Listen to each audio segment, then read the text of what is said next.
en el estudio poderoso de la palabra del Señor. Y el título de hoy es Abraham, el estudio número 3.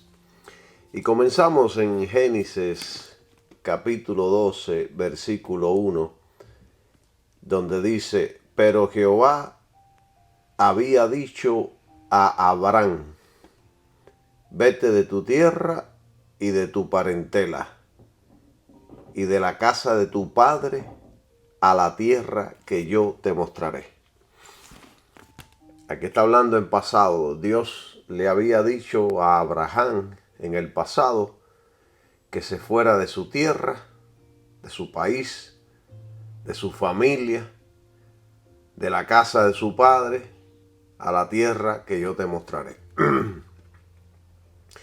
Y en el estudio número 2 de Abraham enseñamos bastante sobre la vida de este hombre, la vida maravillosa de fe de este hombre, Abraham. Y estuvimos explicando cómo fue que Dios se le reveló, se le apareció a Abraham.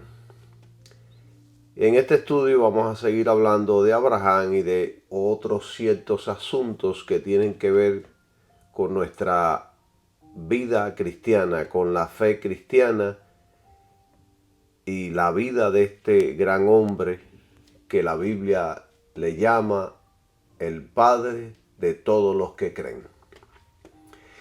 Y entonces, aquí en este capítulo, en el primer versículo, Dios le dijo a Abraham de que vete de tu tierra.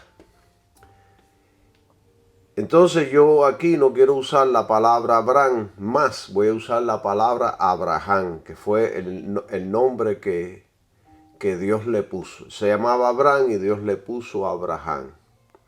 Abraham significa padre de multitudes. Pero veo, o podemos ver aquí en este primer versículo, veo que Dios le da 4 órdenes a Abraham. 4 órdenes porque dice, vete de tu tierra, es una orden, y de tu parentela 2 órdenes, y de la casa de tu padre 3 órdenes, a la tierra que yo te mostraré. 4 indicaciones que Dios está aquí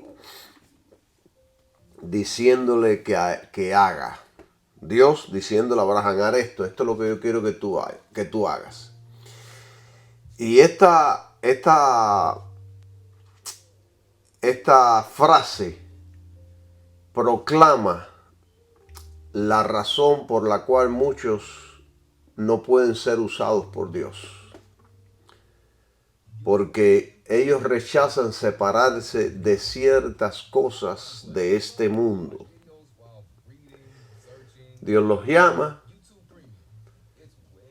y lo primero que empiezan a poner es excusas. No, yo no puedo dejar tal trabajo, yo no puedo dejar mi traguito, yo no puedo dejar de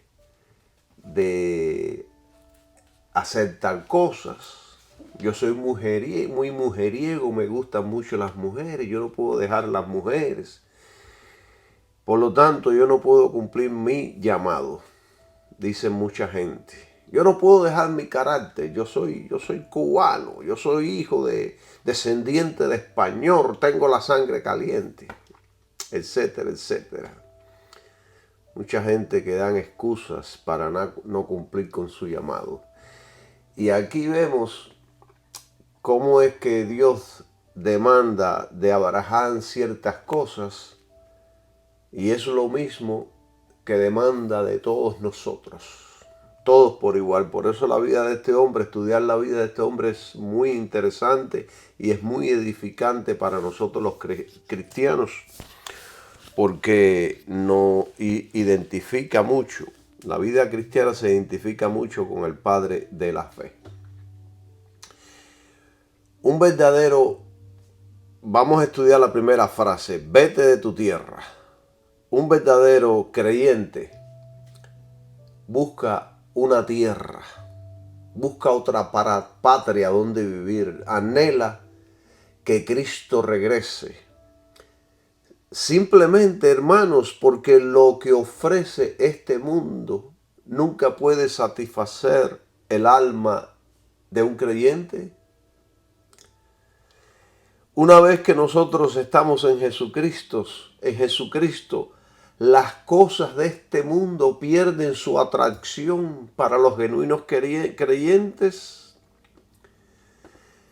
Hebreos 11:14 dice que los hombres de fe buscan una patria.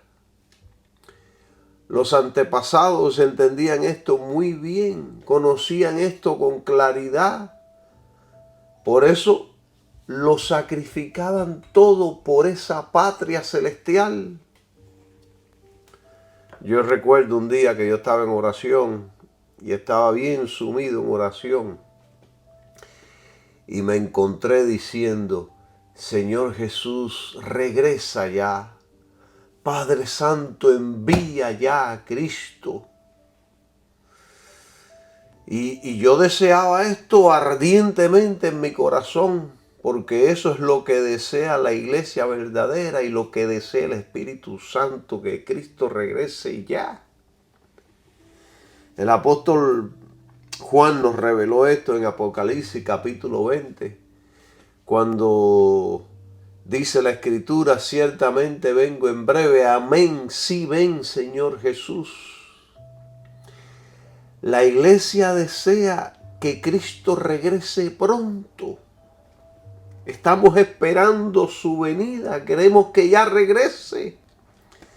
¿Por qué? Porque somos aquí en esta tierra, somos peregrinos, somos extranjeros, somos visitantes, o como lo registra aquí, vamos a la Biblia, a Primera de Crónicas 29:15, lo dice de una manera maravillosa. Dice así, porque nosotros extranjeros y advenedizos somos delante de ti, como todos nuestros padres, y nuestros días cual sombra sobre la tierra, y nadie permanece. Estamos de pasada por este mundo. Y hay un salmo que dice, pues soy tu invitado, un viajero de paso, igual que mis antepasados. Y así fue Abraham. Vivió toda su vida viajando de un lugar a otro. No tenía una morada fija, un lugar fijo. Era un viajero. Y entonces, si usted estudia el libro, el capítulo 11 de Hebreo, dice que buscaba esa patria cuyo arquitecto y constructor es Dios. O sea, estaba en búsqueda de esa patria, de esa tierra que no tiene su fundamento aquí en la tierra, sino allá. Alabado sea su nombre. Hay creyentes que todavía no entienden que este mundo no es nuestra morada fija. Vamos en busca de una mejor patria, una mejor tierra donde mora la justicia y la rectitud.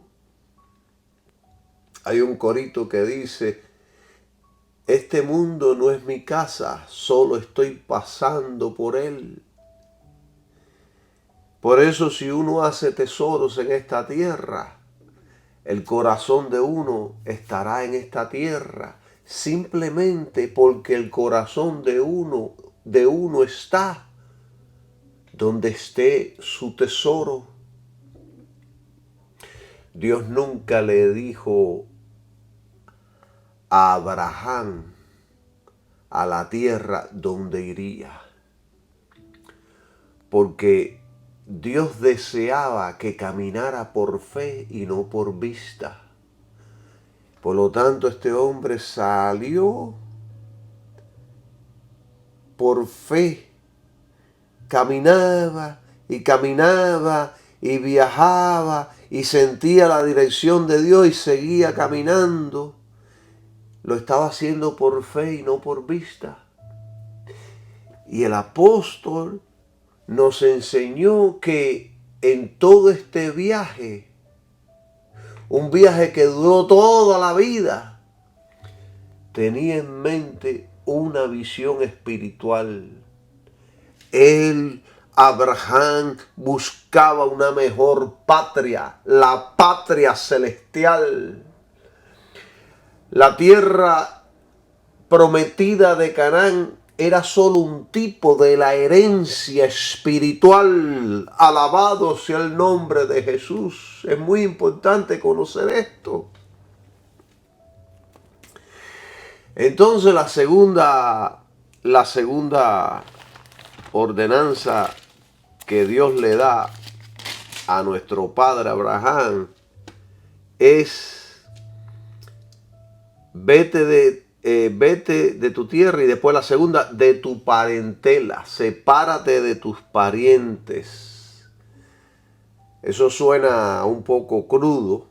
Fíjense, ya hablamos de la primera, ahora vamos a la segunda. Esto suena un poco crudo, un poco fuerte. Pero ahora nosotros pertenecemos a Cristo. Si usted no se separa por obediencia, puede que Dios lo separe por medio de la disciplina. Hemos sido comprados con precio, un precio bien alto. No nos pertenecemos a nosotros mismos. Como cristianos amamos a nuestros familiares, nos duele separarnos de ellos, pero primero debemos obedecer a Cristo.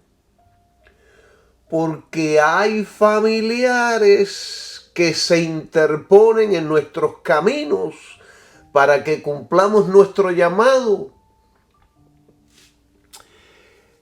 Mateo 10:37. En Mateo 10:37 Jesús dijo: el que ama a padre o a madre más que a mí, no es digno de mí. El que ama a hijo o a hija más que a mí, no es digno de mí. Esto significa que primero obedecemos a Cristo por encima del deseo de nuestros padres o nuestros hijos. Debemos escoger a Cristo por encima de nuestra familia o por cualquier otra persona que pueda estar influyendo sobre nuestro llamado.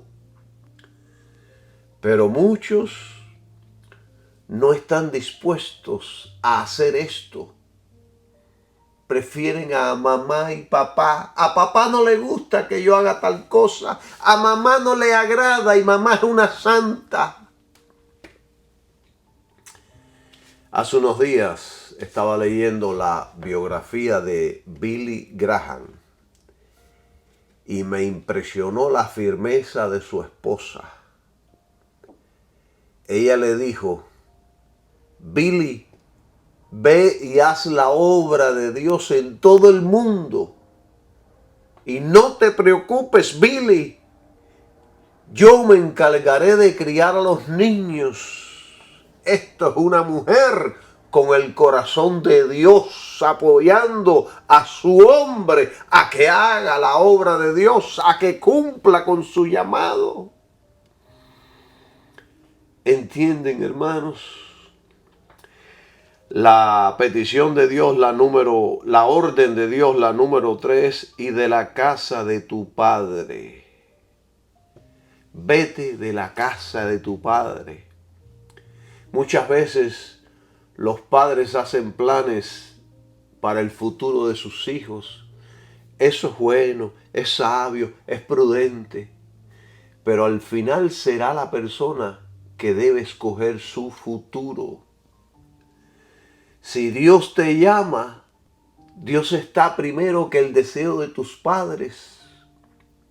Porque ahora la persona pertenece a Cristo, no a los padres, no a la manipulación de los padres. Cualquier cosa que nos ate a nuestros padres debe ser echado a un lado. Usted deja todo y lo deja por seguir a Cristo. Pero muchos tienen papitis y mamitis. Miren, hermanos, no me malentiendan. No estoy hablando de abandono, ni de saber de ellos o ayudarlos o protegerlos. No estoy hablando de eso. Estoy hablando de esclavizarnos a ellos de tal manera que no podamos cumplir con nuestro llamado. Muchos nos apegamos de tal manera que nos hacemos esclavos de ellos en vez de Cristo. Y por esa razón, muchos no pueden ser usados por Dios. Y si usted no está de acuerdo con esto que yo estoy enseñando, entonces yo les voy a presentar una escritura. Vamos a Romanos. Supongamos que usted no está de acuerdo conmigo. Yo le voy a enseñar lo que dice la Biblia. Romanos 14, del 7 al 9. Dice así: porque ninguno de nosotros vive para sí y ninguno muere para sí. Pues si vivimos, para el Señor vivimos, y si morimos, para el Señor morimos. Así que ya sea que vivamos o que muramos, del Señor somos. Porque Cristo para esto murió y resucitó y volvió a vivir, para ser Señor así de los muertos como de los que viven. Miren, yo le voy a leer este mismo pasaje en la Nueva Traducción Viviente, para que usted vea lo poderosamente que lo explica la Nueva Traducción Viviente, que lo explica a un lenguaje más actual. Romanos 14, del 7 al 9. Dice así: pues no vivimos para nosotros mismos, ni morimos para nosotros mismos. Si vivimos es para honrar al Señor, y si morimos es para honrar al Señor. O sea que tanto nuestra vida como nuestra muerte es para honrar al Señor. Entonces, tanto si vivimos como si morimos pertenecemos al Señor. Cristo murió y resucitó con este propósito: ser Señor de los vivos como de los muertos. O sea que usted y yo pertenecemos a Cristo. Él es nuestro dueño. Él es el jefe. Ahora tenemos que hacer todo lo que Él mande y diga. Él es el capitán. Él es el maestro, el Señor. Somos sus siervos, sus esclavos. Yo digo algo, y quizás suene cruel. Si nuestros padres son un estorbo para que nosotros hagamos la obra de Dios, entonces es mejor que Dios se los lleve para que podamos cumplir con el Señor.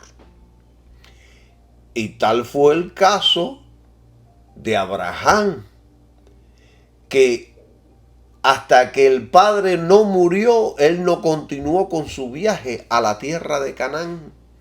Se frenó por un tiempo. ¿Qué tiempo estuvo ahí frenado en?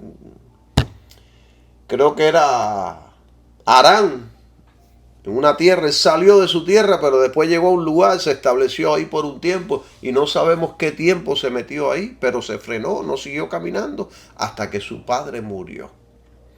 O sea que a veces, si nuestros padres van a ser un impedimento, los queremos, los amamos, queremos que esté con nosotros, pero si se tratan de involucrar en nuestro llamado, es mejor que se mueran y se vayan con el Señor. hay que obedecer todas las órdenes. De lo contrario, nos meteremos en muchos problemas. Número 4. A la tierra que yo te mostraré. Vete a la tierra que yo te mostraré. O sea que Dios no le dijo a dónde iba a ir. Le dijo, yo te voy a mostrar la tierra. Abraham no tenía otra opción. Recibió esta orden del Señor y debía ir a donde el Señor lo llevara. Miren, vivir para el Señor es similar al ejército. Hay que obedecer todas las órdenes, de lo contrario, nos meteremos en graves problemas. Y eso le sucedió a Jonás. Dios le dijo a Jonás que fuera a predicar un mensaje en una ciudad, en Nínive. Pero Jonás rehusó, se desvió, trató de evitar su llamado y el resultado fue grandes problemas. De tal manera que terminó en el Seol, dice la Biblia, el lugar donde van los muertos. Su cuerpo estaba dentro de la ballena, pero su espíritu fue el Seol. Y allí oró, se arrepintió y la ballena lo vomitó. Alabado sea el nombre de Dios. El juicio de Dios lo perseguía donde fuera. Porque hermanos, no podemos huir de Dios. Es cosa grave huir de Dios. Alabado sea su nombre. Y entonces, ya después que dimos estos 4 puntos o estas 4 órdenes que Dios le dijo a Abraham que hiciera, entonces llegamos al versículo 2, Génesis 12, 2. Y dice, y haré de ti una nación grande, y te bendeciré, y engrandeceré tu nombre, y serás bendición. ¡Qué promesa más poderosa esta! ¡Qué manera de Dios de alentar y de fortalecer a su siervo! La frase que dice, y haré de ti una nación grande, esto tiene que ver con todo su pueblo. Se refiere a los judíos en toda la historia. Esta nación de la cual Dios estaba hablando no existía en esos entonces. Y además, aparte de eso, Sara, esposa de Abraham, era estéril. Y Dios le estaba diciendo a Abraham, y haré de ti una nación grande. Alabado sea el nombre de Dios, porque para Él todas las cosas son posibles. Miren, mis queridos hermanos, esta nación, la nación de Israel, es totalmente diferente a cualquier otra nación del mundo. Es el punto central de toda la historia. En ella se han dado las profecías y las promesas más gloriosas de la historia. En ella nació y vivió el Señor Jesucristo. En ella murió y resucitó. Y a ella regresará en su segunda venida. Y en ella establecerá su cuartel general para gobernar toda la tierra. Alabado sea el nombre de Jesús. O sea que esta nación es importante y es diferente a todas las otras naciones.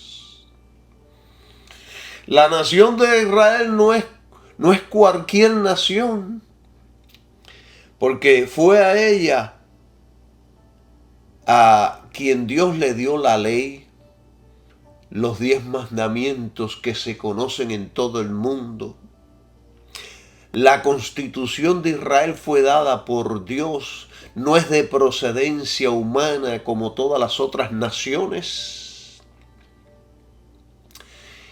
400 años después de Abraham, el profeta dijo de Israel: porque de la cumbre de las peñas te veré, y desde los collados lo miraré.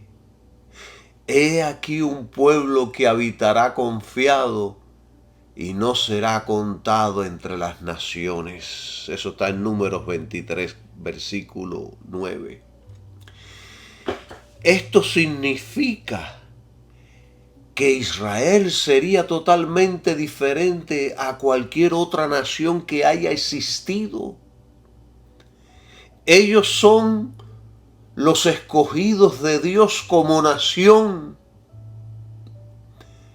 Aunque ellos en estos momentos están lejos del Señor, hace mucho tiempo que están lejos del Señor. Sin embargo, esto muy pronto cambiará, y esto acontecerá en la segunda venida de Jesucristo. Llevan tiempos apartados del Señor, pero esto un día cambiará. Después de esto, el profeta dijo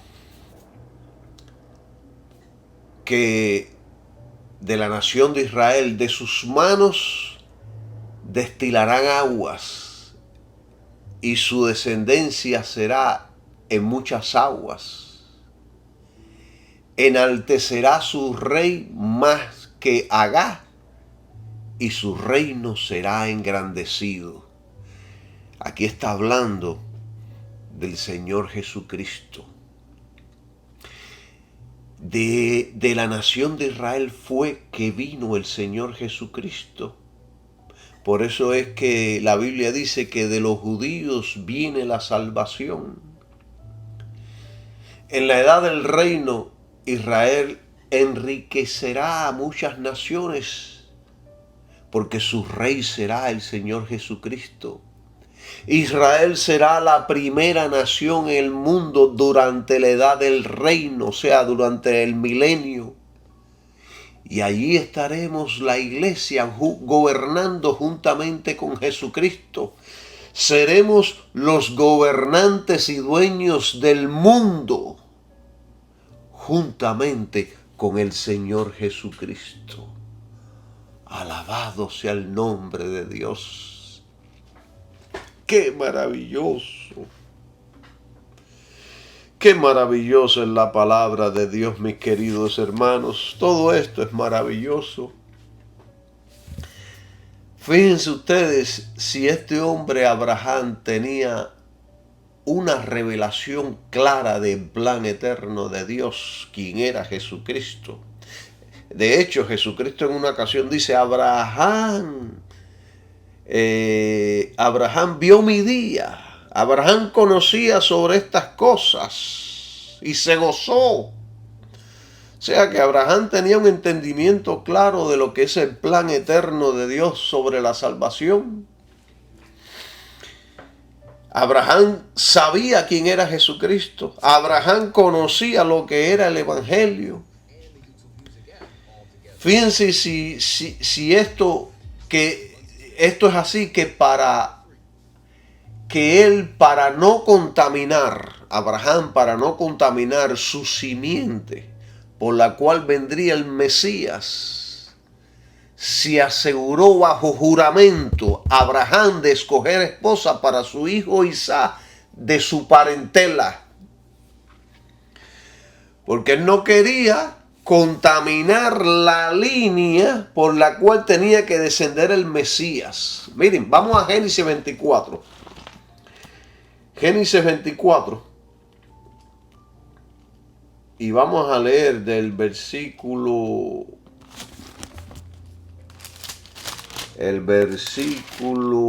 2 y 3 en Génesis 24. Y miren lo que dice aquí. Y dijo Abraham a un criado suyo, el más viejo de su casa, que era el que gobernaba en todo lo que tenía: pon ahora tu mano debajo de mi muslo, y te haré jurar por Jehová, Dios de los cielos y Dios de la tierra, que no has de tomar esposa para mi hijo de las hijas de los cananeos, entre los cuales yo habito. Vamos a leer el 4 también. Sino que irás a mi tierra y a mi parentela, y tomarás esposa para mi hijo Isaac. Esto está poderoso. Este hombre era tan serio y tan cuidadoso del parto, que se aseguró de que su hijo no echara a perder la descendencia por la cual tenía que venir el Mesías, quien era Jesucristo. Y ya Abraham era un viejo, estaba bien avanzado en edad, tenía 140 años. Pero este hombre tenía la mente de Cristo, pensaba como Cristo, creía como Cristo. Así somos los creyentes que estamos en Cristo. Este hombre Abraham, al igual que Isaac y Jacob, tenían terror a los matrimonios interraciales con los cananeos. Y la razón era que era la raza de gigantes que el diablo estaba usando en ese entonces para deshacerse de la raza pura adámica, para que la simiente de la mujer, quien es Jesucristo, no pudiera venir al mundo. Esto es lo que enseña la Biblia. Por eso eran muy cuidadosos. Por eso es que la Biblia dice: en Isaac te será llamada descendencia. No todos los que descienden de Abraham son hijos de Abraham, ni no todos los que se descienden de Abraham son los herederos de la promesa, sino es a través de la descendencia de Isaac, toda esa descendencia hasta llegar a Jesucristo. Y entonces, una vez aceptado Jesucristo, pues la persona recibe la salvación, es bendecido. Se cumple la palabra que dice: en ti serán benditas todas las familias de la tierra. En ti, o sea, en Jesucristo serán benditas, bendecidas todas las familias de la tierra, todas aquellas que crean en su Hijo Jesucristo. Alabado sea el nombre de Jesús. O sea, de que ellos se aseguraban de que la línea por la cual iba a venir Jesucristo fuera pura. Y el diablo conocía esto, y el diablo quería evitar esto. El diablo quería corromper la raza humana para deshacerse de la pura raza adámica, para que la simiente de Abraham no pudiera venir Cristo, para que Cristo no pudiera venir al mundo. Satanás sabe, y Satanás entendía que Dios no miente. Y Dios le había dicho a Satanás, allá en el jardín del Edén, en Génesis capítulo 3, versículo 15, le había dicho bien claro que la simiente de la mujer te herirá en la cabeza. Él sabía que vendría, no sabía cuándo, pero sabía. En otras palabras, la simiente, quien es Cristo, vendrá y te herirá de muerte. Y eso fue precisamente lo que Cristo hizo en la cruz. Lo hirió de muerte. Y Pablo nos enseñó que mediante el sacrificio de Cristo, en la cruz, Cristo despojó a los principados y a las potestades, los exhibió públicamente triunfando sobre ellos en la cruz. Esto está en Colosenses capítulo 2, versículo 15. Cristo despojó a Satanás y a sus principados y potestades. Lo despojó de todo derecho legal de muerte y de esclavitud sobre los creyentes. Y después él añade en Romanos 16, 29 y dice: y el Dios de paz aplastará en breve a Satanás bajo vuestros pies. ¡Qué poderoso! Ya Cristo lo despojó en la cruz. Le quitó todo derecho legal que él tenía sobre la raza humana.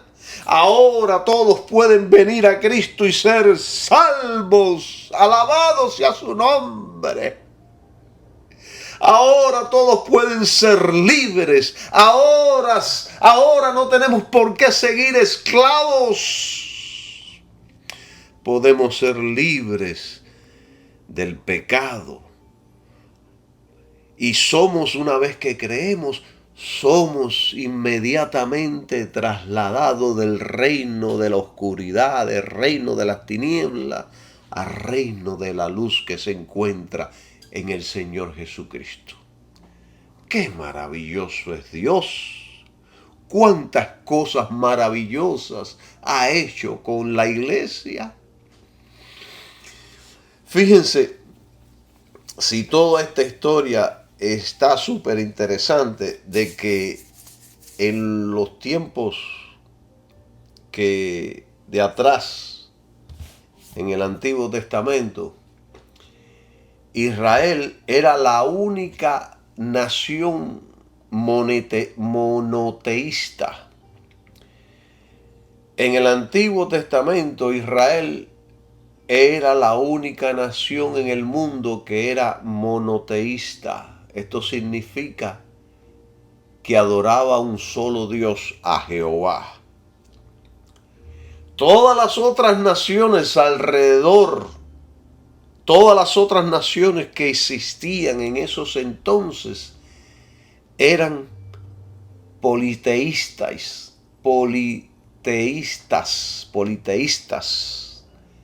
Significa que adoraban a muchos dioses. Es como la nación de la India hoy. En la India adoran millones de dioses. Es una nación politeístas. La nación de Israel hoy día es una nación que adora un solo Dios. Es una nación monoteísta. De hecho, todos esos dioses que adoran son demonios. Porque la Biblia dice que hay un solo Dios. No existen varios dioses. Así que cualquier otro Dios no es un Dios, sino espíritus engañadores, demonios que están al servicio de Satanás para engañar a toda la humanidad. Así que Israel era la única nación con luz en el mundo de esos días. Todas las demás naciones vivían en oscuridad. No tenían luz ni revelación. Estaban caminando en la oscuridad, en sus propios caminos, ajenos a la voluntad de Dios. Después, bajo el reino de David y su hijo Salomón, Israel se convirtió en la más poderosa nación de la tierra. Y además en la más rica. Su riqueza no se podía comparar con ninguna. Pero la verdadera riqueza de ella era su relación con el Dios Todopoderoso.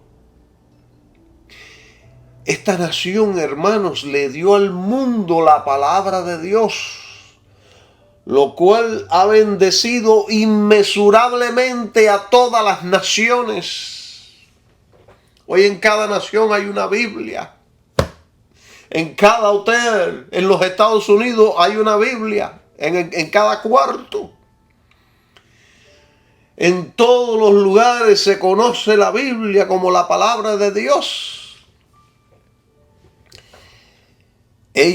La nación de Israel, sirvió como el vientre que trajo el Mesías al mundo.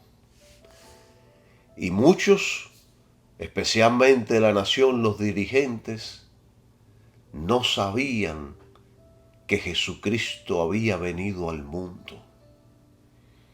Rechazaron al Mesías. Y debido a que crucificaron a su propio Mesías, el Salvador del mundo, entonces Dios retiró su mano de bendición sobre ellos, porque la bendición se encuentra solo en Jesucristo. Dios retiró su mano de la nación, no de los individuos, porque ciertos individuos creían en Jesucristo, aceptaron a Jesucristo. Entonces Dios individualmente los bendecía. Individualmente les dio salvación. Les perdonó sus pecados. Los hizo nuevas criaturas. Pero la nación de Israel como nación, ellos crucificaron a su propio Mesías, el Salvador del mundo. Y entonces Dios retiró su bendición sobre ellos. Y debido a esto, en el año 70 después de Cristo, cesaron de ser una nación. Fueron totalmente destruidos por el Imperio Romano bajo las órdenes del general Tito. Y se cumplió la palabra que dijo el Señor Jesucristo: ven todo este templo y todas estas maravillas, no quedará piedra sobre piedra que no sea derribada. Y eso fue lo que hicieron los romanos. Y los judíos, como extranjeros y peregrinos, han estado alrededor del mundo por más de 2000 años. Hasta que una vez más se establecieron como nación en su tierra. En el año 1948, en tierra de Israel, convirtiéndose en una nación. Esto se hizo el 14 de mayo de 1948, Israel proclamó su independencia. Y después que eso sucedió, en menos de 24 horas más tarde, los ejércitos de Egipto, Jordania, Siria, Líbano e Irak invadieron a Israel, forzándolo a defender la soberanía recientemente recobrada en su patria, de su patria ancestral. Pero ninguna nación podía contra Israel, porque Dios fue quien estableció a la nación una vez más a su tierra original. No pudieron, tantas naciones contra ella no pudieron. Y desde entonces han estado casi siempre en guerra. Mucha gente a su alrededor quieren destruir a la nación de Israel. La quieren erradicar del mapa. Pero no podrán. Porque la nación fue establecida por Dios. El único que la puede quitar es Dios. Y el único que la puede poner es Dios. Sin embargo, a esta nación les esperan días difíciles, tan oscuros como nunca la nación lo ha experimentado. Porque Jesús habló sobre esto y les dijo a los judíos, ahí en Mateo 24, 21, porque habrá entonces gran tribulación cual no la ha habido desde el principio del mundo hasta ahora, ni la habrá. Esta tribulación hará que toda la nación se arrepienta y acepte a Cristo, el que ellos rechazaron. Y la Biblia dice lo que harán en esos días futuros. ¿Qué harán? La Biblia lo dice. Dice que ellos dirán, ¿qué heridas son estas en tus manos cuando Él regrese? Y Él responderá, con ellas fui herido en la casa de mis amigos. Y entonces todo Israel, toda la nación de Israel entrará en llanto, en arrepentimiento, aceptando al Señor Jesucristo. Entonces toda la nación de Israel será restaurada para nunca más volver a perder. Esto le enseña Romanos capítulo 11. Enseña, si usted quiere saber todo lo que va a suceder, lo que sucedió y lo que va a suceder con Israel, lea Romanos 9, 10 y 11. 11, 26 y 27 dice, y así todo Israel será salvo, como está escrito, de Sión vendrá el libertador que quitará de Jacob la impiedad. Y este es mi pacto con ellos cuando yo quite sus pecados.